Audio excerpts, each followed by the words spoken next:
And now we're going to go to Charles Benson, standing by Scott Walker campaign. A lot of happy folks there, Charles.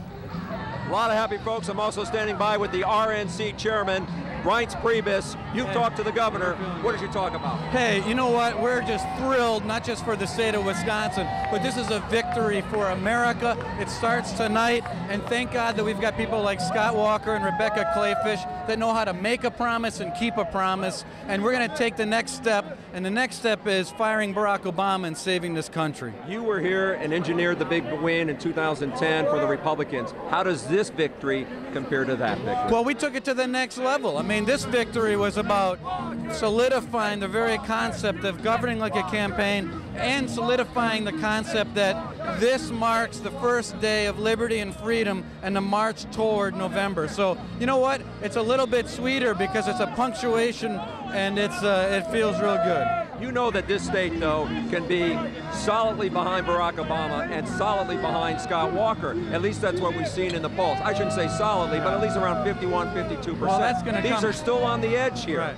Well, listen, I mean, it's always going to be a fight in Wisconsin. There's no question about it, and we're not so arrogant not to think that. But I would tell you that what will happen in a couple months is Barack Obama is going to come back into Wisconsin, and he disappointed a lot of Democrats out there that expected more help, and they're going to look at Barack Obama and they're going to say, you know what, you weren't there for us, and I'm not so happy about the fact that you left us at the altar. I think that's going to be a big deal. I know a lot of people are going to talk about Scott Walker as a VP candidate. He said after going through all this, he's not going to be leaving the state, but he's going to be on the national stage. Do you think he is a possible VP candidate? I think the sky's the limit for Scott Walker, but I know Scott Walker's heart, and I think that his first priority is being a great governor, bringing Wisconsin together and leading us to prosperity and finishing the job that he started.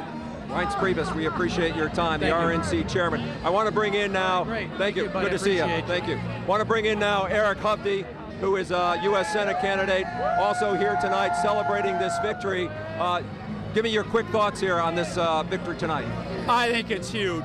We had a politician who actually had courage for once to stand convictions and do the right thing for our state. People forget, Governor Walker inherited a $3.5 billion deficit. Collective bargaining that was firing our best young teachers because they didn't have tenure.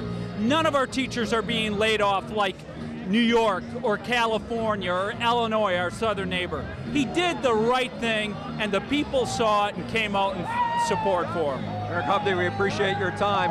We're getting ready for Governor Walker. He should be here at any moment now. We know that he's told the Associated Press that he feels good about this victory, and he's going to be back to work tomorrow in Madison, in his office, talking to his cabinet about how to move the state forward. Mike and Carol?